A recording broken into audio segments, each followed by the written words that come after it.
नमस्कार, आप सभी का स्वागत है हमारे चैनल ईश्वर के समीप में। तो आज की हमारी स्टोरी है एक गरीब पिता के ऊपर। यकीन करिए आप इस स्टोरी को पूरा सुनने के बाद अपनी आंखें नम होने से नहीं रोक पाएंगे। तो यह कहानी एक गरीब पिता की है और उसकी बेटी की है। एक बार वह गरीब व्यक्ति अपनी बेटी को उसके स्कूल से लेकर शहर के एक महंगे होटल में पहुंचा।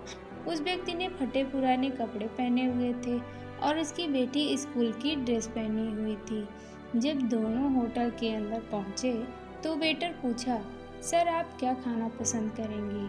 आप अपना ऑर्डर बता दीजिए। तब उस व्यक्ति ने कहा कि आप मेरी बेटी के लिए एक प्लेट पाव भाजी लेकर आ जाइए बस। वेटर ने कहा, सर आप कुछ नहीं लेंगे? आपके लिए भी कुछ लेकर आऊं? तो गरीब व्यक्ति ने कहा, मेरे लिए कुछ नहीं, आज मेरी बेटी के लिए पार्टी है। मैंने इससे वादा किया था कि अगर तुम ज़िले में 10th क्लास में टॉप करोगी तो तुम्हें मैं सबसे महंगा होटल में पार्टी दूंगा। तो आज सिर्फ बच्चे के लिए पाव भाजी लेकर आइए। वेटर ने बात सुनते ही दौड़कर अपने मालिक के पास गया और बोला कि सर आपसे एक छोटी सी रिक्वेस्ट है कि आप मेरी सैलरी से पैसा काट लेना, लेकिन आज मैं चाहता हूँ कि उस बच्ची के साथ उसके पिता को भी एक प्लेट पाव भाजी खिलाया जाए, क्योंकि उस बच्ची ने पूरे ज़िले में 10th क्लास में टॉप किया है। वह गरीब पिता है, ज़्यादा पैसे नहीं होंगे, इसलिए कह रहा है सिर्फ बच्ची के लिए ले आओ। होटल के मालिक ने जब ये बात सुनी तो मुस्कुराते हुए बोला, तुम उनके पिता के लिए भी पाव भाजी ले जाओ, उनके लिए भी ले जाओ, लेकिन पैसे मत लेना। 4-5 पाव भाजी पैक करवा कर ले आओ और 2-3 किलो मिठाई भी ले आओ और उनसे कहना ये पार्टी होटल की तरफ से है। आप ये मिठाई ले जाइए और जश्न मनाइए। जब वेटर ने 2 प्लेट पाव भाजी लेकर आया तो वह व्यक्ति चौंक गया और बोला, मैंने तो एक ही मंगाई थी, मेरे पास पैसे नहीं हैं।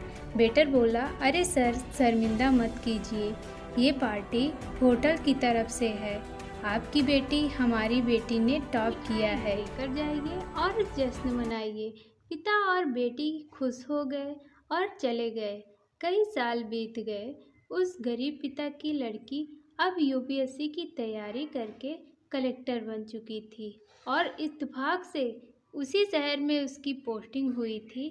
उस लड़की ने उस होटल में सूचना पहुंचवा दी, मैं उस होटल में लंच करने के लिए आ रही हूँ।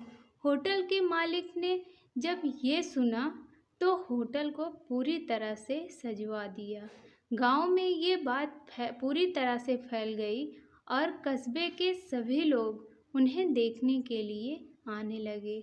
कलेक्टर अपने पिता के साथ उस होटल में पहुंची। कलेक्टर ने होटल के मालिक से कहा कि शायद आप मुझे पहचान नहीं रहे हैं, हम वही पिता के पुत्री हैं जो कि हमारे 10th क्लास टॉप करने पर आपने मुझे पार्टी दी थी। हम वही पिता पुत्री हैं, आज फिर से आए हैं और आज पार्टी हम देंगे आपको, आपके पूरे स्टाफ को और पूरे गांव को, क्योंकि आपने गरीबी का सम्मान किया है। आपने उस दिन जो पार्टी दी थी मुझे बताया कि मुझे कितनी और ऊंचाई तक पहुंचना है, कितनी और बड़ी मंजिल को छूना है। आपने एक नई प्रेरणा दी थी और आज मैं उसी प्रेरणा का एहसान चुकाने के लिए आई हूँ। वो मैडम ये सब कहते जा रही थी और आंखों से आंसू बहाती जा रही थी। यह कहानी हमें यह सिखाती है कि कभी भी किसी गरीब का मजाक मत उड़ाना, हो सके तो उसकी मदद करना और अगर मदद ना कर सको तो उसका मजाक भी मत उड़ाना, क्योंकि वो सब देख रहा है, यानी कि भगवान सब देख रहे हैं। बनना है तो उसकी नज़र में अच्छा बनिए, जहाँ भी रहिए करके दिखाइए कुछ ऐसा कि दुनिया कहनी चाहिए कि आप जैसा बने।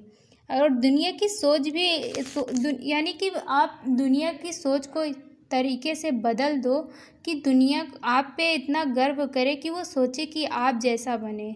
तो ये कहानी से हमें बहुत कुछ सीखने को मिलता है। तो मेरी वीडियो अच्छी लगी हो तो मेरे चैनल को लाइक एंड सब्सक्राइब करिएगा और नई वीडियो के लिए बेल आइकन का बटन दबाना मत भूलिएगा।